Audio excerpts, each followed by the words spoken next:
Good morning everyone. पिछले class में हम लोग न्यूट्रिशन देख रहे थे जो कि एक लाइफ प्रोसेस चैप्टर का फर्स्ट पार्ट था। आज हम लोग रेस्पिरेशन पढ़ेंगे जो कि लाइफ प्रोसेस चैप्टर का सेकेंड पार्ट है। तो आइए शुरुआत करते हैं रेस्पिरेशन। जब हमने न्यूट्रिशन पढ़ा था तो हमने पढ़ा था कि जो फूड मटेरियल हम खाते हैं वो हमें एनर्जी प्रोवाइड करता है, यानी कि न्यूट्रिशन के समय the food material that we take during nutrition is used in cells to provide energy for various life process। यानी कि जो फूड हम खाते हैं न्यूट्रिशन के प्रोसेस से, वो फूड से हमें बहुत सारा एनर्जी मिलता है ताकि हम अदर लाइफ प्रोसेस को कैरी ऑन कर सकें।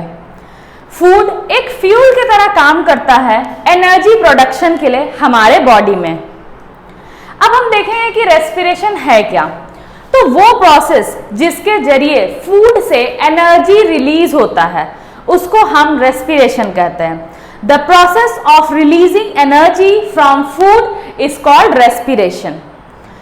अब फूड में एनर्जी कैसे रिलीज होता है? तो जो फूड होता है उसमें जब हम ऑक्सीजन रेस्पायर करते हैं, रेस्पिरेशन के समय जब हम ऑक्सीजन इनटेक करते हैं तो क्या होता है? कार्बन डाइऑक्साइड, वाटर और एनर्जी बनता है। यानी कि carbon dioxide as a waste product निकलता है, इसमें वाटर फॉर्मेशन भी होता है और हमारे बॉडी को एनर्जी मिलता है वेरियस लाइफ प्रोसेस को कैरी आउट करने में। तो फूड के साथ जब ऑक्सीजन कंबाइन करता है तो हमारे बॉडी में एनर्जी रिलीज होता है। Thus we can say that food is a fuel which provides us energy. Next is जब ऑक्सीजन बर्न करता है हमारे फूड को हमारे बॉडी के सेल्स में तो क्या होता है? Energy is release during that process and then carbon dioxide and water are produced as waste products. जो हमने अभी पिछले स्लाइड में पढ़ा,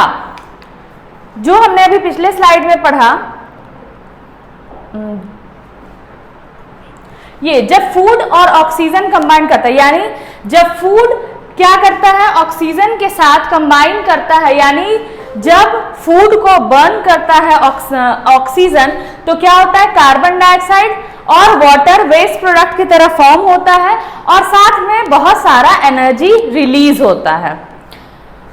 So when oxygen burns the food in the cells of the body, और ये कहाँ होता है? हमारे बॉडी के सेल्स में। तो क्या होता है? जब उस समय एनर्जी रिलीज होता है और carbon dioxide, water are produced as a waste products. Process of respiration takes place inside the cell. अब रेस्पिरेशन का प्रोसेस कहाँ पे होता है? हमारे बॉडी के सेल्स के अंदर। तो हमारे बॉडी के सेल के अंदर होता है और तब उससे एनर्जी रिलीज होता है। That is why we call it cellular respiration. So the process of respiration takes place inside the cells of our body. That is why it is known as cellular respiration. अब हम देखेंगे कि breathing और respiration में difference क्या है। Many people confuse to say this कि breathing को ही रेस्पिरेशन वो लोग बोल देते हैं एंड रेस्पिरेशन के प्लेस पे ब्रीथिंग बोल देते हैं। तो ये दोनों जो प्रोसेस है वो दोनों अलग अलग है। जब हम ब्रीदिंग प्रोसेस की बात करें तो ये एक फिजिकल प्रोसेस है। ब्रीदिंग क्या है? एक फिजिकल प्रोसेस है, whereas respiration is a biological process. Breathing में सिर्फ लंग्स इन्वॉल्व होते हैं, वेयर एज रेस्पिरेशन में माइटोकॉन्ड्रिया भी इन्वॉल्व होते हैं।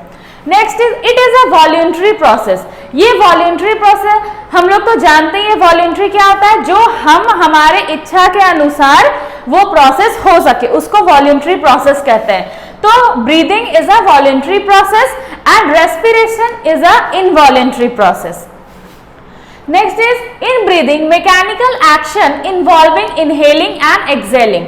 ब्रीदिंग में सिंपली क्या होता है? We inhale the oxygen and exhale the carbon dioxide. Whereas when we talk of respiration, इसमें ब्रीदिंग प्रोसेस तो होता ही है, साथ ही साथ इसमें एनर्जी भी रिलीज होता है। That is why we call it a biological process. That is it involves mitochondria also to release energy.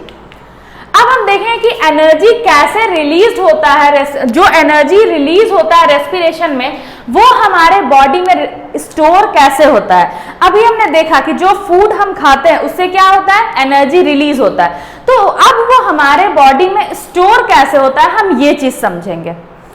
The energy produced during respiration is stored in the form of ATP molecules in the cell. अब जो energy produce होता है respiration के समय वो कहाँ किस form में स्टोर होता है? एटीपी मॉलिक्यूल्स के फॉर्म में, और वो हमारे बॉडी के सेल्स में स्टोर होता है. Now we have to understand what is ATP. So ATP means adenosine triphosphate and ADP भी हम आगे चर्चा करेंगे. तो एडीपी क्या होता है? Adenosine diphosphate. Here 2 phosphate group is considered. In ADP 2 phosphate groups, and in ATP we consider 3 phosphate group. That is why ADP is called as adenosine diphosphate and ATP is called adenosine triphosphate. ATP की बात करें तो ये energy currency of the cells भी कहलाता है. What do we call ATP? Energy currency of cell. Glucose का formula तो हमने फोटोसिंथेसिस में पढ़ ही लिया था, C6H12O6, और ये 6 कार्बन एटम कंपाउंड है. We can see here 6 atom of carbon is involved. So glucose is a 6 carbon atom compound. जब ग्लूकोज का ऑक्सीडेशन होता है पायरुविक एसिड में तो उसको हम ग्लाइकोलाइसिस बोलते हैं, जो हम फर्दर डिस्कस करेंगे. ये कुछ बेसिक थिंग्स है जो हमें जानना जरूरी है. जब ग्लूकोज का ऑक्सीडेशन होता है पायरुविक एसिड में तो उस प्रोसेस को हम ग्लाइकोलाइसिस कहते हैं. एंड देन पायरुविक एसिड का अगर हम बात करें, इसे पायरुवेट भी कहा जाता है. इसकी अगर हम बात करें तो ये 3 कार्बन एटम कंपाउंड होता है. ये क्या होता है? 3 carbon atom compound. Whereas when we talk of glucose, it is 6 carbon atom compound. Then lactic acid is also a 3 carbon atom compound. Lactic acid के बारे में भी हम आगे चर्चा करेंगे, जो वो भी क्या होता है? 3 कार्बन एटम कंपाउंड होता है. So we can understand pyruvic acid is a 3 carbon atom compound. और अगर हम पायरुविक एसिड के फॉर्मूले की बात करें तो CH3C and then COOH, and यहाँ पे 2 बॉन्ड से ऑक्सीजन से ये अटैच होता है. So this is basically the pyruvic acid. This is the formula of pyruvic acid. Here we can see that there is 3 carbon atom. So this is a 3 carbon atom compound. And when we talk of lactic acid, it is also a 3 carbon atom compound.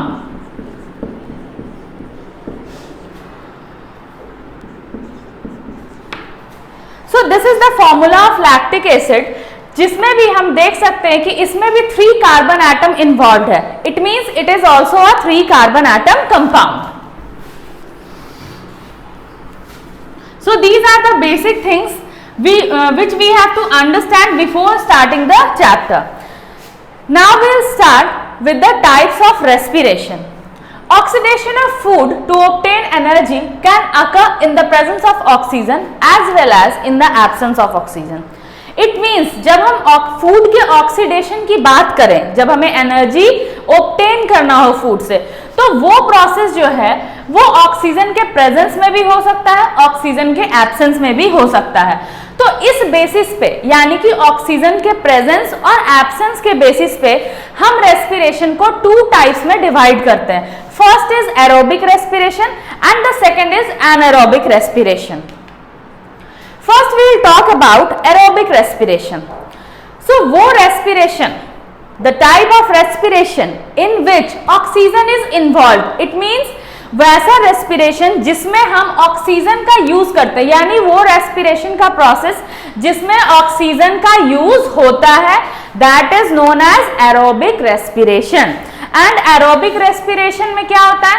1 molecule of glucose produces 38 energy rich ATP molecule. It means एक molecule of glucose से, जब हम aerobic respiration की बात करें तो एक molecule of glucose से कितने एटीपी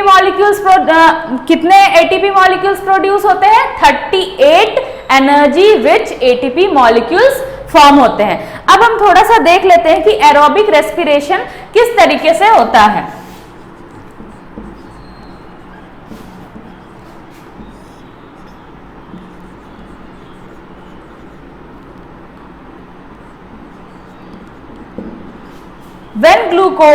जब ग्लूकोज का ग्लाइकोलाइसिस होता है, और ये कहां पे होता है? साइटोप्लाज्म में होता है. ग्लूकोज का ग्लाइकोलाइसिस साइटोप्लाज्म में होता है और यहाँ पे पायरूवेट का फॉर्मेशन होता है। So earlier we have seen that when glycolysis takes place, or we can say that when glucose is changed into pyruvate or the pyruvic acid, it is known as glycolysis। और ये process कहाँ होता है? ये process cytoplasm में होता है। और जब ये पायरूवेट के साथ ऑक्सीजन मिलता है, क्या होता है? ऑक्सीजन मिलता है, तो ये कहाँ प्रोसेस होता है? माइटोकॉन्ड्रिया में। This process takes place in the mitochondria. So when pyruvate combines with the oxygen, this process occurs in mitochondria, and then 6CO2 plus 6H2O along with 38 molecules of ATP is formed. 38 molecules of ATP is formed. So this is basically the process of aerobic respiration. तो इसमें क्या क्या हुआ? First, the glucose, the basic food molecule, glucose is converted into pyruvate, or we can say that pyruvic acid. Pyruvic acid is also known as pyruvate. So this process is glycolysis and it occurs in the cytoplasm. And then pyruvate is converted into 6 molecule of carbon dioxide plus 6 molecule of water along with 38 molecule of ATP, that is adenosine triphosphate, and it occurs in the presence of oxygen and it occurs in the mitochondria. So we can see this is basically the process of aerobic respiration. Mitochondria जो क्या होता है? वो site होता है aerobic respiration का। Aerobic respiration कहाँ पे अकर करता है? माइटोकॉन्ड्रिया में अकर करता है। ये सेल्स में होता है। Thus, breakdown of pyruvate to give carbon dioxide, water and energy takes place in mitochondria. तो एरोबिक रेस्पिरेशन का मेन साइट कौन है? Mitochondria. And most of the living organisms carry out aerobic respiration. अगर हम ज्यादातर लिविंग ऑर्गेनिजम्स की बात करें तो वो लोग क्या, कौन सा रेस्पिरेशन कैरी आउट करते हैं? एरोबिक रेस्पिरेशन वो कैरी आउट करते हैं। Next we will talk about anaerobic respiration. ये वो रेस्पिरेशन होता है जो कि ऑक्सीजन के एब्सेंस में होता है। ये क्या होगा? ऑक्सीजन के एब्सेंस में होगा। It means it takes place without oxygen. In anaerobic respirations, the microorganisms like yeast break down the glucose into ethanol. इसमें क्या होता है? जो माइक्रोऑर्गेनिजम्स होते हैं जैसे कि ईस्ट तो हमने पढ़ा होगा जब हम माइक्रोऑर्गेनिज्म चैप्टर स्टैंडर्ड 8 में ही पढ़ रहे थे, तो उसमें हमने देखा था कि ईस्ट इज है माइक्रोऑर्गेनिज्म। सो जब एनाएरोबिक रेस्पिरेशन होता है तो कुछ माइक्रोऑर्गेनिजम्स जैसे कि ईस्ट ये क्या करते हैं? ग्लूकोज को इथेनॉल में ब्रेक करते हैं और कार्बन डाइऑक्साइड में, और यहाँ पे फिर वो एनर्जी रिलीज करते हैं। तो now we will see basically the process of anaerobic respiration. So glucose, the food particle, the basic food particle glucose is converted into pyruvate, and this process is glycolysis. This we have seen earlier also, glycolysis. And then the glucose is converted into pyruvate by the process of glycolysis, and it takes place in the cytoplasm. It takes place in the cytoplasm, and this pyruvate is then in the absence of oxygen. वहां पे क्या था? वहां पे oxygen present था। This occurs in the absence of oxygen. यहाँ पे oxygen नहीं होता है क्योंकि हम एनाएरोबिक रेस्पिरेशन की बात कर रहे हैं, तो यहाँ पे क्या होगा? ऑक्सीजन एब्सेंट रहेगा, और इस प्रोसेस को हम फर्मेंटेशन कहेंगे। फर्मेंटेशन, और ये कहाँ होता है? ईस्ट में होता है। जब एनाएरोबिक रेस्पिरेशन की हम बात किए थे तो ये वाला प्रोसेस कहाँ होता था? जब प्रेजेंस ऑफ ऑक्सीजन होता था तो वो माइटोकॉन्ड्रिया में होता था, but here we are talking about absence of oxygen. So this is basically known as fermentation, and it occurs in yeast. And then what forms? 2 molecule of C2H5OH, that is ethanol. We call it ethanol. So 2 molecule of ethanol along with 2 molecule of carbon dioxide along with 2 ATP. So here we can see that only 2 molecule of ATP, यानी कि very less amount of energy is formed. So in anaerobic respiration very less amount of energy is formed because there is absence of oxygen. So glucose is converted into pyruvate. The process is glycolysis. It occurs in cytoplasm, and pyruvate in the absence of oxygen converted into 2 molecule of ethanol along with 2 molecule of carbon dioxide and 2 molecule of ATP, and this process is called fermentation. It takes place in yeast. अब अगर हम east की तो बात हमने कर लिया कि जो एनाएरोबिक रेस्पिरेशन होता है वो ईस्ट में टेक्स प्लेस हो रहा है, मतलब ईस्ट में हो रहा है. अब ह्यूमन बींग्स का अगर हम बात करें तो ह्यूमन बींग्स क्या करते हैं, वो ऑब्टेन करते हैं एनर्जी किस प्रोसेस के जरिए, एरोबिक रेस्पिरेशन के जरिए. ह्यूमन बींग्स एरोबिक रेस्पिरेशन के जरिए एनर्जी ऑब्टेन करते हैं, बट एनाएरोबिक रेस्पिरेशन भी हमारे बॉडी में होता है. और ये कब होता है, हमारे मसल्स में होता है, जब हम बहुत ज्यादा फिजिकल एक्सरसाइज कर लेते हैं और हमारे बॉडी को प्रॉपर्ली ऑक्सीजन नहीं मिल पाता है. तब क्या होता है कि हमारे बॉडी में एनाएरोबिक रेस्पिरेशन होता है, यानी anaerobic respirations takes place in our muscles during vigorous physical exercise when oxygen gets used up faster in the muscle cells that can be supplied by the blood. So the accumulation of lactic acid in the muscle crumb. तो अगर एनाएरोबिक respiration हमारे human body में होता है तब क्या होता है कि लैक्टिक एसिड हमारे मसल्स में एक्यूमुलेट हो जाता है, हमारे मसल्स में लैक्टिक एसिड का फॉर्मेशन होता है. एक बार हम ये भी देख लेते हैं, इसमें क्या होता है. First the basic thing is glucose is converted into pyruvate. The same process, it occurs in the cytoplasm, and this process known as glycolysis. Till here the process is same, and now this pyruvate in the absence of oxygen,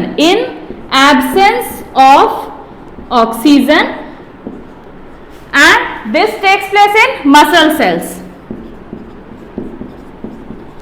तो जब यहाँ पे absence of oxygen रहेगा और ये muscle cells में होगा तब क्या होगा, 2 molecule of lactic acid along with 2 molecule of ATP is formed.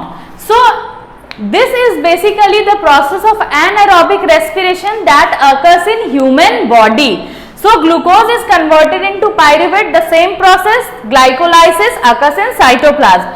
And in the absence of oxygen, we are talking about muscle cells. Where does anaerobic respiration occurs in human beings? In muscle cells.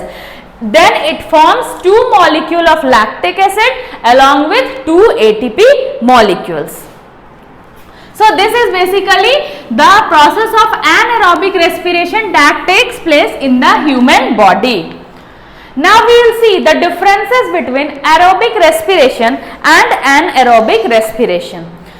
जब हम aerobic respiration की बात करें तो ये क्या होता है, ऑक्सीजन के प्रेजेंस में होता है. It occurs in the presence of oxygen. Anaerobic respiration की बात करें तो एब्सेंस ऑफ ऑक्सीजन. यहाँ पे क्या होता है, ऑक्सीजन एब्सेंट होता है. In aerobic respiration complete oxidation of glucose takes place. Glucose का कंप्लीट ऑक्सीडेशन होता है, बट एनाएरोबिक रेस्पिरेशन में इनकम्प्लीटली ऑक्सीडाइज्ड होता है. एंड प्रोडक्ट्स यहाँ पे क्या होते हैं, CO2, water and energy is there. पर यहाँ पे क्या होता है, ethyl alcohol, lactic acid, carbon dioxide, these all are the end products. यहाँ पे क्या होता है, बहुत सारा एनर्जी रिलीज होता है. जैसे कि जब हमने एरोबिक रेस्पिरेशन का देखा फॉर्मूला वगैरह जब हमने देखा तो क्या देखा हमने कि 38 molecule of ATP energy was formed, whereas when we talk of anaerobic respiration only 2 molecule of ATP energy is formed. ये क्या होता है, प्लांट्स और एनिमल सेल्स में होता है. बट एनाएरोबिक रेस्पिरेशन कहाँ होता है, एनाएरोबिक बैक्टीरिया में यानी कुछ माइक्रो ऑर्गेनिजम्स में होता है और ह्यूमन के मसल सेल्स में होता है. ये फॉर्मूला कुछ यहाँ पे दिया हुआ है, ये आप देख सकते हैं. एरोबिक रेस्पिरेशन और एनाएरोबिक रेस्पिरेशन के बेसिकली यही डिफरेंसेस हैं. Now we will start the respiration in plants. अब हम समझेंगे कि प्लांट्स में रेस्पिरेशन कैसे होता है। First we will see respiration in roots. तो रूट्स में क्या होता है कि जब हमने रूट का स्ट्रक्चर पढ़ा था, तो रूट का स्ट्रक्चर कुछ इस तरीके से हमने देखा था, कुछ इस तरीके से रूट का स्ट्रक्चर होता है। तो जब ये रूट का स्ट्रक्चर हमने देखा था, तो हमने देखा था कि इसमें क्या होता है, छोटे छोटे बहुत से पतले पतले से रूट हेयर्स भी प्रेजेंट होते हैं। क्या होते हैं वहां पे, रूट हेयर्स प्रेजेंट होते हैं। तो इसी रूट हेयर्स के जरिए क्या होता है, ऑक्सीजन जो होता है वो डिफ्यूज करता है, यानी कि रूट्स में एंटर करता है और उसके बाद रूट्स के सारे सेल्स तक जाता है। So oxygen diffuses into the root hairs and reaches all the other cells of the root for respiration. Thus, the respiration in roots occurs by diffusion of respiratory gases through the root hairs. Root hairs के जरिए diffusion होता है respiratory gases का, और इसी के जरिए roots में respiration होता है। In this diagram we can see root hairs are there, और जो भी air spaces soil में present होते हैं, वो air कहाँ से आते हैं, soil में जो air present होते हैं that is the air. So ये एयर जो प्रेजेंट होते हैं सॉइल के स्पेसेस के बीच में, वही एयर क्या होता है, रूट हेयर्स के जरिए रूट के अंदर डिफ्यूज करता है। Now we will see respiration in stem. तो स्टेम में रेस्पिरेशन कैसे होता है, स्टोमेटा के जरिए। बेसिकली स्टेम में कैसे होता है रेस्पिरेशन, स्टोमेटा के जरिए, और कभी कभी लेंटिकल्स के जरिए भी रेस्पिरेशन होता है। जो उडी स्टेम होते हैं उसमें लेंटिकल्स के जरिए होता है। The oxygen from air diffuses into the stem of a plant through stomata and reaches all the cells for respiration. Here you can see the diagram, stomata is there. Next we will see respiration in leaves. अगर हम leaves के respiration की बात करें तो ये क्या होता है, डे टाइम में भी हो सकता है, साथ ही साथ रात में भी हो सकता है। डे टाइम में क्या होता है, ऑक्सीजन डिफ्यूज आउट होता है, और नाइट टाइम में क्या होता है, कार्बन डाइऑक्साइड बाहर निकलता है। तो अब हम इसमें देख सकते हैं कि फोटोसिंथेसिस दिन में मेनली क्या होता है, फोटोसिंथेसिस जब होता है तो स्टोमेटा के जरिए कार्बन डाइऑक्साइड एंटर करते हैं लीव्स में, फोटोसिंथेसिस प्रोसेस होता है और oxygen is released into the atmosphere. But when we talk of night time respiration, this process the oxygen is taken up from the atmosphere by the stomata and the carbon dioxide is released into the atmosphere by the stomata. Now we will see respiration in animals. अब हम देखेंगे कि animals में, various animals में respiration कैसे होते हैं, किस तरीके से होते हैं, ये सब। तो अमीबा की अगर हम बात करें तो इसमें रेस्पिरेशन कैसे होता है, सेल मेम्ब्रेन के जरिए, यानी जो सेल का आउटर मेम्ब्रेन होता है। एनिमल सेल्स में तो हम जानते हैं कि सेल वॉल नहीं होता है, जो आउटर मेम्ब्रेन होता है वो क्या होता है, सेल मेम्ब्रेन ही होता है। तो अमीबा जैसे ऑर्गेनिज्म में क्या होता है, सेल मेम्ब्रेन के जरिए डिफ्यूजन होता है और इसी के जरिए अमीबा में रेस्पिरेशन होता है। अब हम अर्थवर्म की अगर बात करें तो इसका जो मॉइस्ट स्किन होता है उसके जरिए ये कार्बन डाइऑक्साइड को बाहर निकालता है, ऑक्सीजन को लेता है। It means respiration in earthworm takes place through its skin.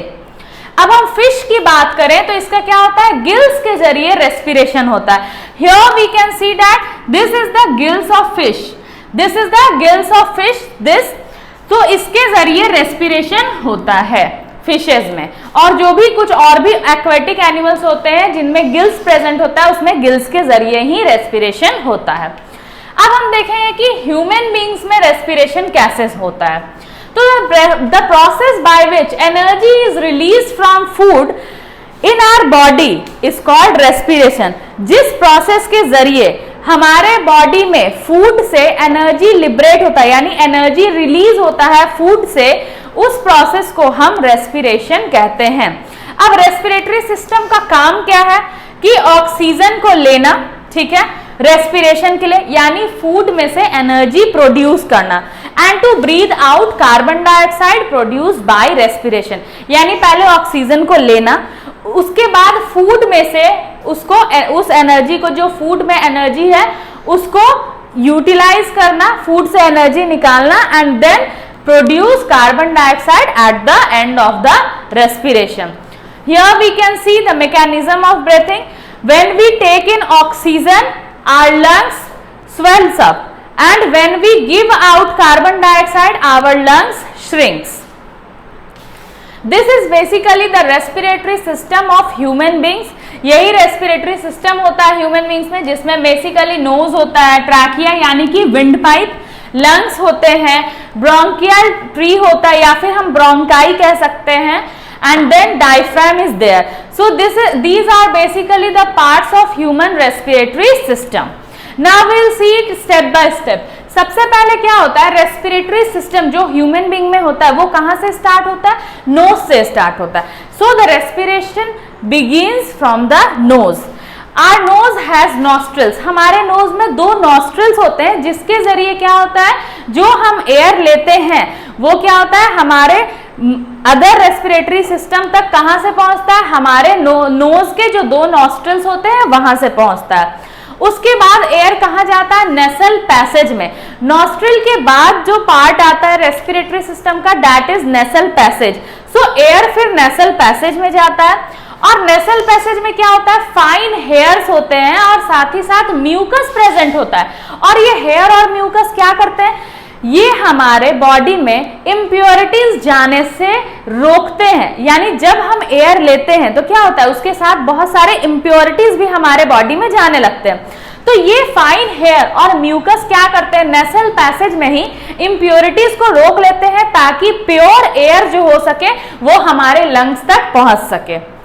The part of throat between mouth and wind pipe is called pharynx. और फेरेंक्स भी एक पार्ट होता है हमारे रेस्पिरेटरी सिस्टम का, जो कि माउथ और विंड पाइप के बीच का पार्ट होता है. सो that is pharynx. Next is from the nasal passage. Nasal passage के बाद एयर कहां जाता है, फेरेंक्स में जाता है, और उसके बाद विंड पाइप में जाता है. विंड पाइप को हम ट्रैकिया भी बोलते हैं. सो फर्स्ट द नोज से हमारा क्या होता है, एयर एंटर करता है नॉस्ट्रिल्स के through, then it goes to the nasal passage. Nasal passage के बाद क्या होता है, जो भी एयर पार्टिकल है, जो भी एयर है वो फेरेंक्स में जाता है, और उसके बाद विंड पाइप में जाता है जिसे हम ट्रैकिया भी बोलते हैं. और ट्रैकिया क्या करता है, वो नेक रीजन से नीचे जाता है और डिवाइड करता है two smaller tubes called bronchi, और दो ब्रोंकाई में डिवाइड करता है. Bronchi is plural form and bronchus is singular form. So अगर अगले स्लाइड में मैं ब्रोंकस की बात करूं तो आप लोग कंफ्यूज मत होइएगा. Bronchus is the singular form, it means we are talking about a particular bronchi. Okay, so bronchus is singular, bronchi is plural. So the trachea runs down the neck and divides into two smaller tubes which is called bronchi. Here you can see in the diagram bronchi is shown. The two bronchi are connected to the two lungs. और ये दोनों bronchi किससे connected होते हैं, हमारे दोनों lungs से connected होते हैं. Each bronchus divides in the lungs to form a large number of smaller tubes called bronchioles. अब जो ब्रोंकस होता है वो क्या करता है, बहुत सारे थिन ट्यूब्स में डिवाइडेड होता है जिसको हम ब्रोंकियोल्स कहते हैं. इसमें आपने देखा होगा बहुत सारे ये थिन ट्यूब्स में, यहां से जब ब्रोंकाई आया तो ये बहुत सारे इस तरीके से थिन ट्यूब में डिस्ट्रीब्यूट हो गया. So that is known as bronchioles. So bronchi क्या होता है, ब्रोंकियोल्स में डिवाइड हो जाता है, यानी large number of smaller tubes में डिवाइड होते हैं, that is bronchioles. And the smallest bronchiole, जब वो लास्ट में बिल्कुल छोटा छोटा ब्रोंकियोल्स बन जाता है तो उसके लास्ट में छोटे छोटे एयर सैक्स प्रेजेंट होते हैं. छोटे छोटे क्या होते हैं, एयर सैक्स प्रेजेंट होते हैं उनके एंड्स पे, जिन्हें हम एल्वियोलाई बोलते हैं. What do we call them, we call them alveoli.